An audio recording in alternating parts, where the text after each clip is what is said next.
Indian IAS and KS studies ಸರ್ಕಲ್ಗೆ ಸ್ವಾಗತ ಸುಸ್ವಾಗತ. ಎಂದಿನಂತೆ ನಾವು ವಿಜ್ಞಾನಕ್ಕೆ ಸಂಬಂಧಪಟ್ಟಂತೆ ಪ್ರಶ್ನೆಗಳ ಬಗ್ಗೆ ವಿಶ್ಲೇಷಣೆ ಮಾಡುತ್ತಿದ್ದೇವೆ. ಹಾಗಾದರೆ ಇವತ್ತಿನ ಕ್ಲಾಸ್ನಲ್ಲಿ ಬಂದಂಥ ಒಂದು ಪ್ರಶ್ನೆ, ವೇಗದ ಅಂತಾರಾಷ್ಟ್ರೀಯ ಏಕಮಾನ ಯಾವುದು? Option A metre, option B ಇದು ಆಕ್ಚುಲಿ ಮೀಟರ್ ಪರ್ ಸೆಕೆಂಡ್ ಆಗಬೇಕಾಗಿತ್ತು, ಇಲ್ಲಿ ಮೀಟರ್ ಸೆಕೆಂಡ್ ಆಗಿದೆ, ಆಕ್ಚುಲಿ ಮೀಟರ್ ಪರ್ ಸೆಕೆಂಡ್.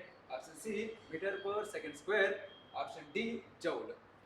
ಇದರಲ್ಲಿ ಸರಿಯಾದ ಉತ್ತರ ಯಾವ್ದಾಗುತ್ತದೆ ಅಂತಂದ್ರೆ that is B is right answer. ಅದೇ ಯಾವ್ದಪ್ಪ ಅಂತಂದಾಗ that is B is right answer, metre per second.